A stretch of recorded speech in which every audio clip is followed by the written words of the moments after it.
Shalom, Israel. Brother Reggie Jr. here. So today, guys, I'm going to be reading Genesis chapter 42, just picking up where I left off from last time. And if you guys can remember, in Genesis chapter 41, the Lord warned Pharaoh in the dream 2 times that, hey, he was going to bring a famine on all the world. And from there, Pharaoh was pretty much in distress, and he was looking for someone to interpret the dream. He couldn't find anyone to interpret the dream among his people, but he ended up finding out about the slave known as Joseph, who was in prison. So Pharaoh got Joseph out of the prison, brought Joseph before him. Joseph interpreted the dream, and then Joseph gave him wise advice on how they could survive the famine. And from there, Pharaoh knew that there was no other man in the land as wise as Joseph. And so Pharaoh put his signet ring on Joseph and pretty much made Joseph the co-pharaoh, or his right-hand man. So Joseph was higher in position than anybody in Egypt except Pharaoh in the throne. And so from there, we're going to pick up in Genesis chapter 42. Now, I do want to warn you guys, in this chapter, I'm pretty much going to be reading it all the way through. I only have about 2 precepts, 2 scriptures. So, that's not really a lot. I'm not going to try to force anything, make the chapter long for no reason. I'm just going to read this thing all the way through. All right. So with that being said, guys, let's go ahead and get right into this. And it says, "Now, when Jacob saw that there was corn in Egypt, Jacob said unto his sons, Why do you look one upon another?" So Jacob probably got wind that, hey, there's food in Egypt, specifically corn. Verse 2. "And he said, Behold, I have heard that there is corn in Egypt." Because let me tell you something, when there's a famine, when nobody don't have anything, it becomes the haves versus the have-nots. When you don't have anything, you find out real quick who has something. All right. "And he says, Get you down thither and buy for us from thence, that we may live and not die." So basically, Jacob is commanding his sons to, hey, y'all need to go ahead and go to Egypt and get us some food, so that way we don't die here in this land. But back in verse 1, it says, "Why do you look one upon another?" See, that's what the Most High do to you. And it wasn't just God. It just wasn't their sons that was looking one upon another like, what we gonna do? No, that was the whole world looking at each other. See that when the partying is over, when the music stops, you got to deal with the Most High. The Most High brings some real pain on you and have you looking around, you don't know what to do. And that's what people doing today. The fun to end it. And a lot of people, they don't know what to do. They just looking one upon another. Just looking, what we gonna do? What we gonna do? Boy, God, this God here, man, he'll bring you to your knees. He know how to deal with man. But anyway, guys, let's go ahead and continue reading verse 3. And it says, "And Joseph's 10 brethren went down to buy corn in Egypt." But we know he had 11. But it says his 10 brethren went down to buy corn. Why? Verse 4. "But Benjamin, Joseph's brother," which is his younger brother, "Jacob sent not with his brethren, for he said, Lest peradventure mischief befall him." And remember, guys, even though Jacob had, 12 sons, and he loved them all, he only really seen his true sons as Joseph and Benjamin, because really he only wanted to be with Rachel. He only wanted children from Rachel, but unfortunately, that's not how things went down. But nevertheless, that's not to say he didn't love his other children. But we see that Jacob really loved Benjamin. He didn't want to lose his only son, so he kept Benjamin with him. Verse 5. And it says, "And the sons of Israel came to buy corn among those that came." It says, "For the famine was in the land of Canaan." And you remember the inhabitants of the land of Canaan, they were real wicked. And later, during Israel's conquest, they would be thrown out of the land for the evil that they were doing. Verse 6. "And Joseph was the governor over the land, and he it was that sold to all the people of the land." Because, see, Pharaoh left that task to Joseph. And Joseph's brethren came and bowed down themselves before him with their faces to the earth. Now, real quick, I want to go to Genesis 37, because that that dream that he had ended up coming to pass. We're literally witnessing it. So Genesis 37, and I'm going to read verses 5 through 9, and it says, "And Joseph dreamed a dream, and he told it his brethren, and they hated him yet the more. And he said unto them, Hear, I pray you, this dream which I have dreamed. For behold, we were binding sheaves in the field, and lo, my sheaf arose, and also stood upright. And behold, your sheaves stood round about, and made obeisance to my sheaf." And see, that's what we pretty much just read in Genesis 42. So we see that ended up coming to pass. Verse 7, and it says, "And Joseph saw his brethren." So he saw his brethren, and he knew them, because remember, when everything went down with Joseph was only 17, so he was still a teen. But his brothers, they was already grown, so they didn't, in terms of appearance, they weren't really going to change too much. So that's why too, Joseph remembered them. And it says, "But he made himself strange unto them." So this means that Joseph's 10 brothers, they did not recognize him, because again, over 15-20 years had passed, and the last time they seen Joseph, he was 17 years old. So Joseph could have hit about 2 or 3 growth spurts. Joseph probably was super muscular. You don't know what happened with Joseph. The man looked completely different night and day, and he was fully shaved too. So I know they really couldn't recognize him. And it said, "He made himself strange unto them, and spake roughly unto them. And he said unto them, Whence come ye? And they said, From the land of Canaan, to buy food. And Joseph knew his brethren, but they knew not him."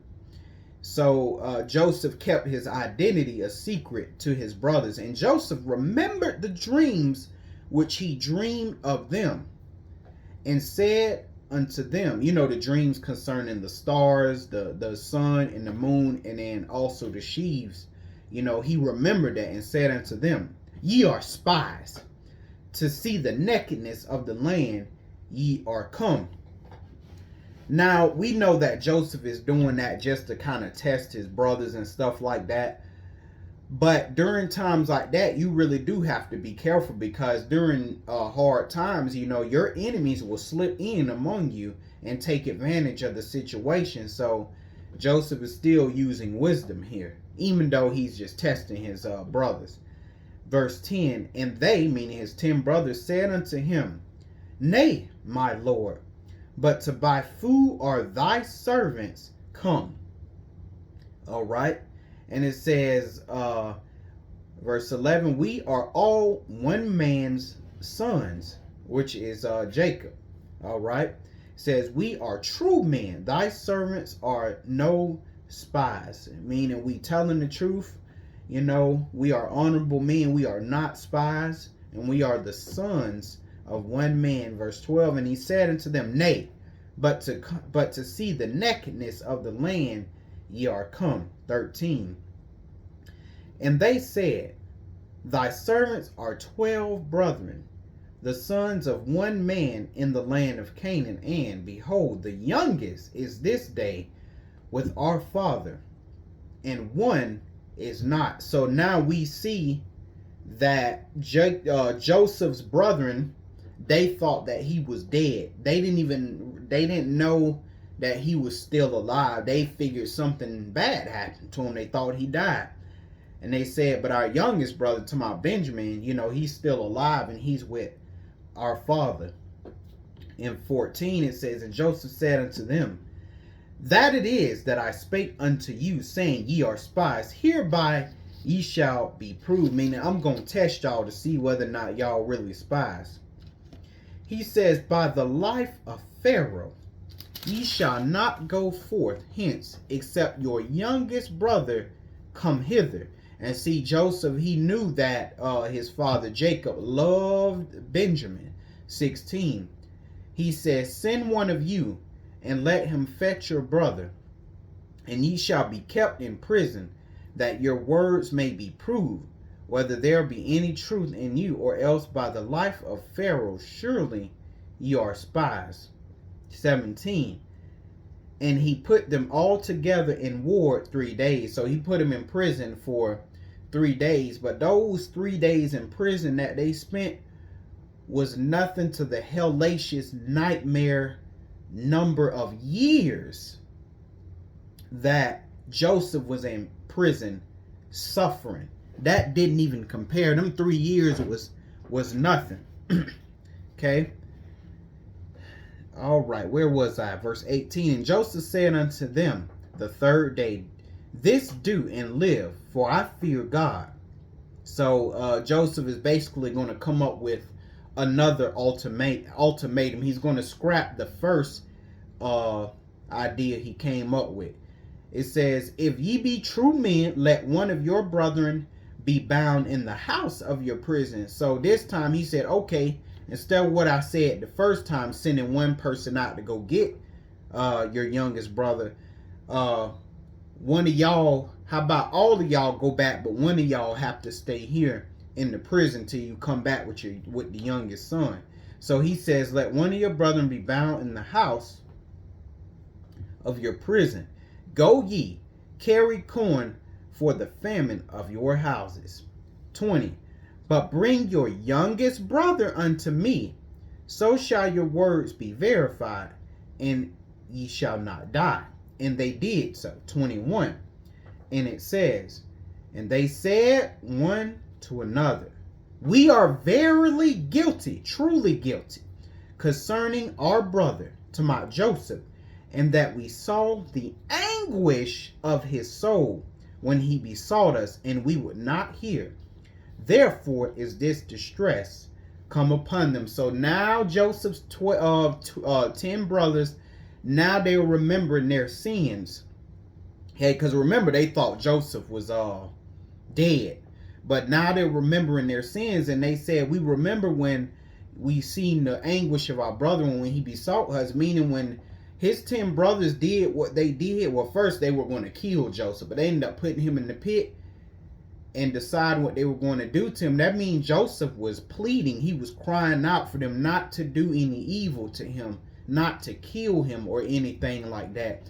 Of course, we know the Lord moved Reuben to deliver him, but they remembered that, and they knew this is why all this evil is coming upon us. So brothers and sisters, your enemies, those of them that do you wrong, whenever God's judgment and wrath comes upon them, they know why it's coming upon them. They know why they know why they are suffering, because of the things that they've done to you and the things that they've done to others. And see, this is why my enemies don't understand. I'm talking about me personally in my own life. This is why they don't understand. How can this stupid idiot, this dummy, how can he smile while I'm in his presence and he know I'm doing him all of this evil?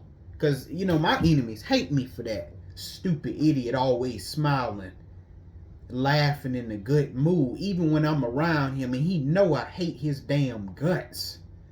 He know I'm trying to do him evil, but I just cannot get to him. It annoy the fire out of them. They wonder why he don't retaliate, why he don't do this, why he don't do that. Because your enemies, brothers and sisters, love to get a reaction out of you, and I don't give it to them.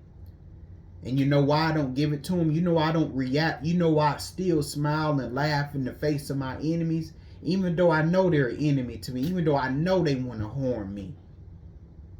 It's because I know that there's a God in heaven, and he's looking at everything my enemies are doing. And I know one day he gonna punish them. And I know that one day he gonna take the sword, he gonna take the power out of their hands and put it in my hands.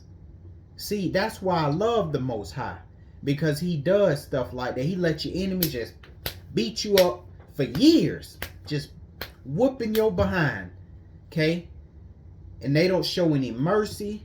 They don't show any compassion, no sympathy, nothing. They just treat you like a plumb dog. And why do your enemies do that? The Lord say, because the wicked they never conceive that their day of judgment will come. That's why they do the things that they do. And sure enough, when the Lord takes the power out of their hand and puts it in the hand of those that they've been victimizing, all of a sudden, that wicked man, that wicked woman, now all of a sudden they want mercy.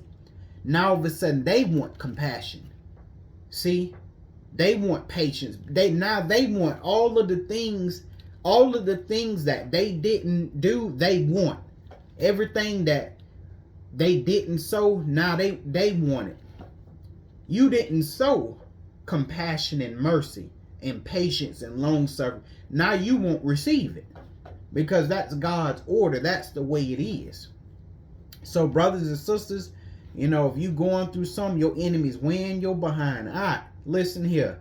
Don't fret.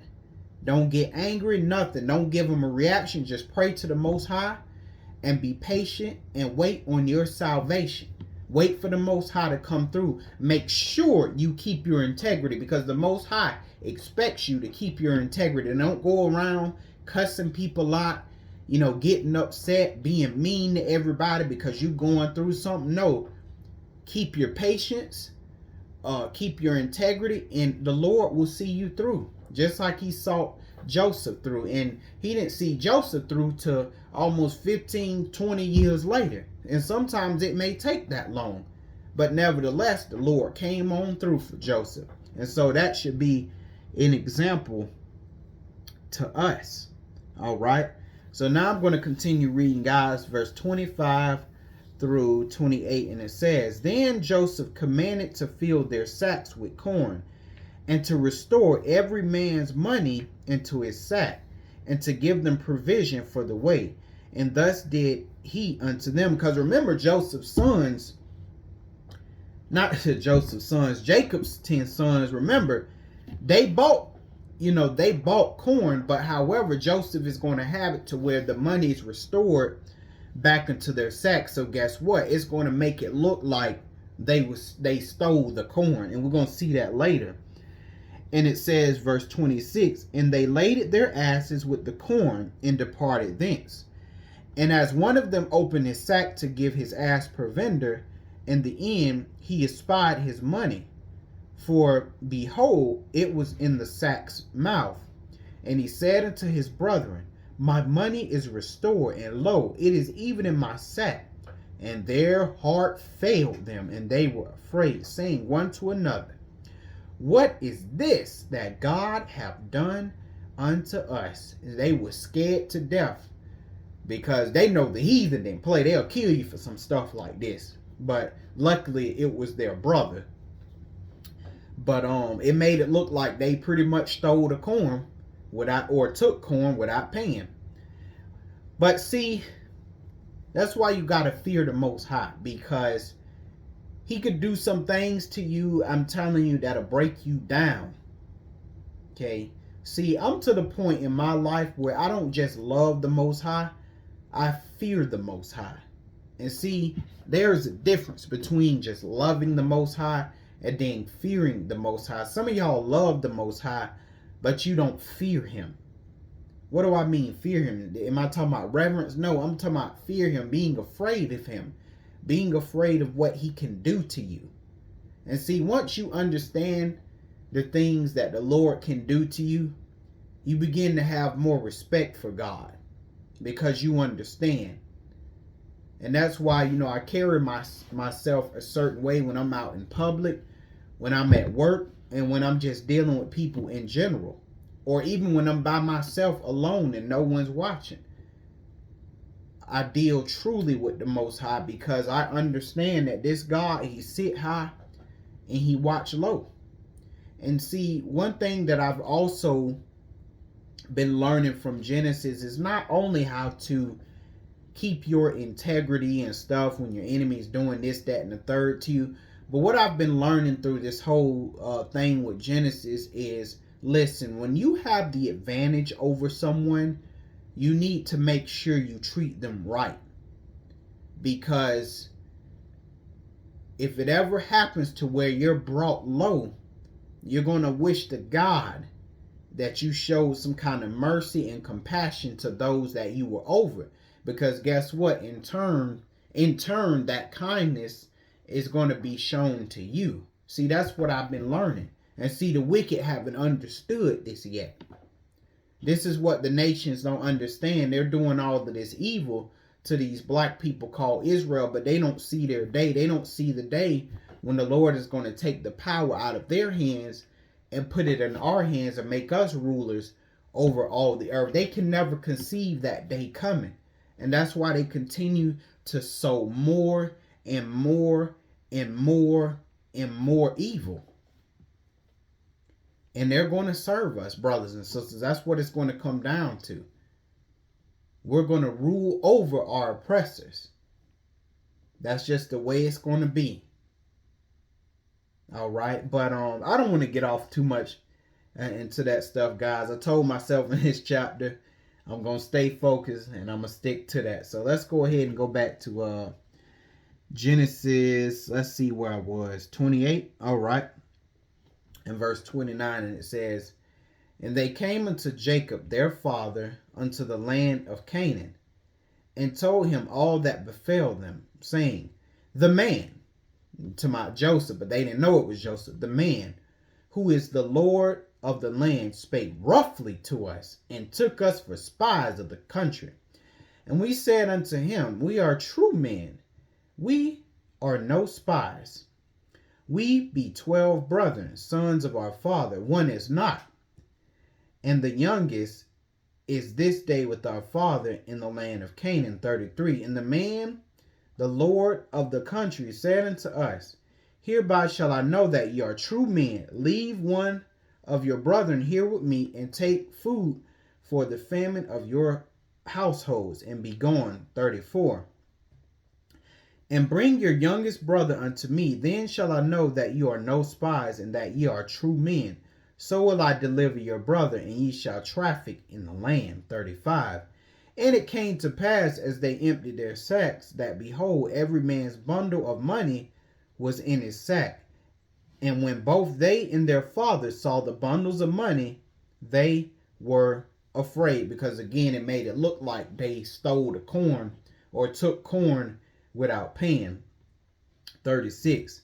"And Jacob their father said unto them, Me have ye bereaved of my children."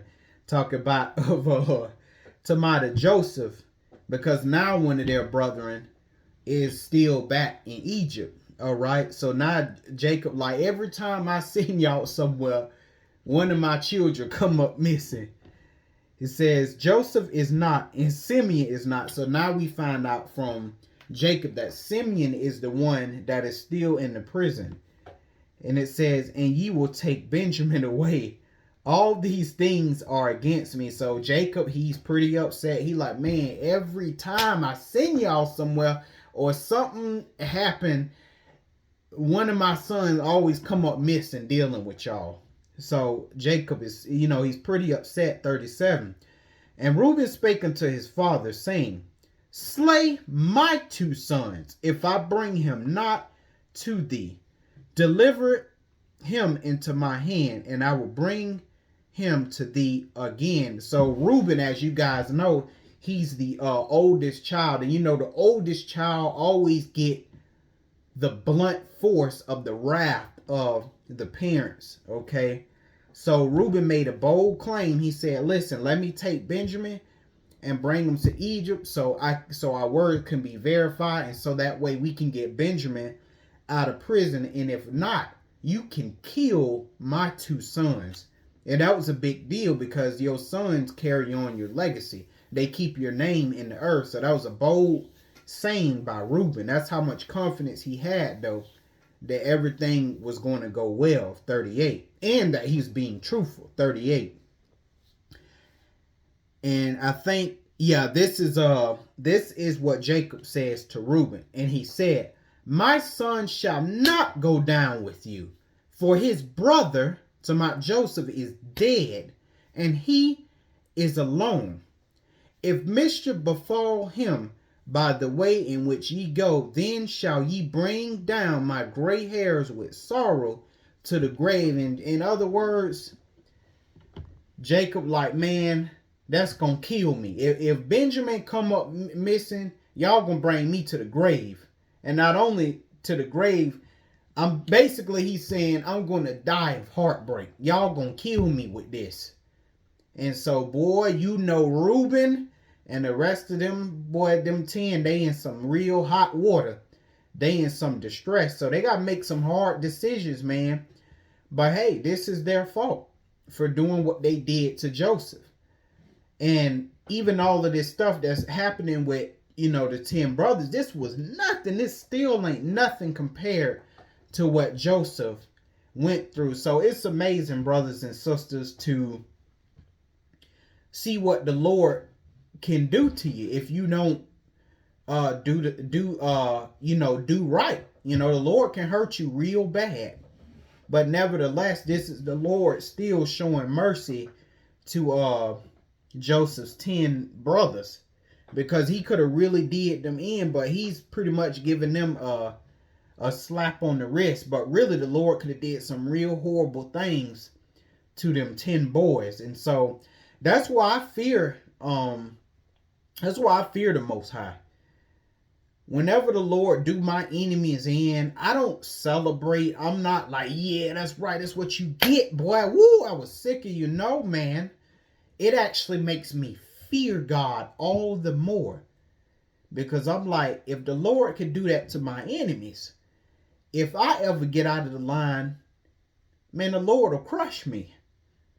And so it instills fear in me more than it does give me a victory celebration over my enemies. No, it just makes me fear all the more. And that right there is why I won't cross God. And believe it or not, in the past, man, I did things to make the Most High real upset. And guess what? He crushed me to the ground. Stepped on me like if I was just a little ant. But guess what? When he raised me up, he was like, now listen, I done raised you up. I had to beat your freaking tail. But guess what? I raised you up and I did all of those things to you because I had to make you a better person. I had to improve upon your character, and I had to give you the fruits of the Spirit. That's why I had to do all that stuff to you. Now I expect you now to act right. And brothers and sisters, that's why you see me acting right. Because I do not want the belt and the boot from the Most High. Absolutely not, boy, because he'll have you up late at night crying. That spell of darkness to be over you, man. I'm just telling you, it ain't a place you want to be in. So stay in God's good graces, keep his laws, keep the faith, and prosper, brothers and sisters. We all have a choice, life or death. Choose life, okay? But that is it, guys, for Genesis chapter 42. And I'll pick up again some other time in Genesis chapter 43. And I hope you guys got some understanding. And with that, shalom.